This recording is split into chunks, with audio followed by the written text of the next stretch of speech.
কৌস্তবের কাছে এই ধাঁধা নিয়ে আসব যে সমস্ত তর্ক বিতর্ক হচ্ছে রাজনৈতিক মঞ্চে, পার্লামেন্টের বাইরে সংবাদ মাধ্যমকে সাক্ষাৎকার দিতে, কিন্তু এখনো পর্যন্ত অফিসিয়ালি ইলেকশন কমিশন অফ ইন্ডিয়ার কাছে 1,60,813 জনের কেউ অফিসিয়ালি একটা অভিযোগ দিল না। কি রহস্য কৌস্তব?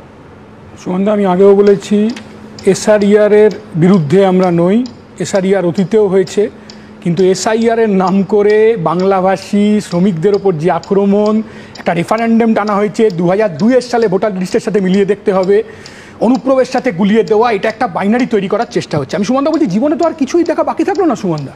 আজ যা দেখলাম তৃণমূল কংগ্রেস নাকি ভোট লুট রিগিংয়ের বিরুদ্ধে মিছিল করছে, জীবনে তো কোনো স্বাদই আর অপূর্ণ থাকলো না। আমি বলছি, ওই যে রাহুল গান্ধী দেখলাম ভাইপোর সাথে মিটিং করছে, ভাগ্যিস রাহুল বাবু ভাইপোকে জিজ্ঞাসা করেনি ডায়মন্ড হারবারের বুথের রেজাল্ট, তাহলে তো কেলেঙ্কারি ব্যাপার ঘটতো আর কি, মানে কেলেঙ্কারি ঘটনা ঘটতো।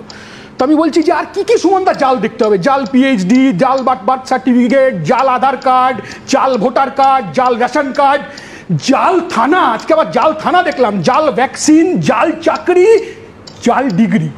কি ব্যবস্থা নিচ্ছেন বিজেপি, কি ব্যবস্থা নিচ্ছে? আমি তো বলছি এ কথা যে আজকে অগ্নিমিত্রা পল সে আবার বলেছে ইলেকশন কমিশন নাকি ব্যবস্থা নেবে আর কাঁচকলা নেবে।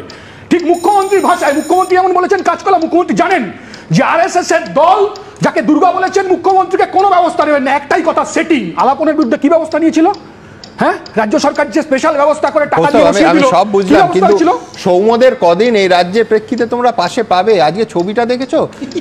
আমি বলছি প্রতিদিন তৃণমূলের যে ধর্না, তাতে কংগ্রেসের সাংসদরা এসে তৃণমূলের সঙ্গে গলা মেলাচ্ছেন, রাহুল গান্ধী তৃণমূল সাংসদদের সঙ্গে একই সঙ্গে গলা মেলাচ্ছেন ইলেকশন কমিশন অফ ইন্ডিয়ার বিরুদ্ধে। কলেজে পড়তে বাসটাতে চড়তে তো নিশ্চয়ই, আমি তো বাসে চড়তাম, নিশ্চয়ই চড়তে। বাসে দেখবে পকেট মার উঠলে, পকেট যখন মারি হয়েছে দেখবে যারা পকেট মারের দলের লোক তারা বলে পকেট মার বলে পকেট মারকে নামিয়ে নিয়ে বেরিয়ে চলে যায়। তো হয়তো নৈহাটি লোকালের সিট পাওয়ার মতো আজকে দেখলাম। যাই হোক, সেসব বলছি না। আমি বলছি লিপস অ্যান্ড বাউন্সের গতিতে সিবিআই বাঁচিয়ে দিচ্ছে তৃণমূল কংগ্রেসকে, এবং কালীঘাটের কাকু যা বলেছিল সেটাই সত্যি প্রমাণিত হয়েছে। ইলেকশন কমিশন কি ব্যবস্থা নেবে? সিবিআই ব্যবস্থা নিতে চায় না। সুমনদা, কথায় আছে দেশে এখন যে সিবিআই অফিসাররা পোস্টিং চায় বাংলায়, তৃণমূলের কোনো নেতারা সেটিং করে দেয়, কোটি কোটি টাকা দিয়ে ব্যবস্থা হয়ে যায়। 1 বছর হয়ে গেল তো, সিবিআই তো ভূমিকা নিচ্ছে না, সিবিআই তো কোনো ভূমিকা নেই।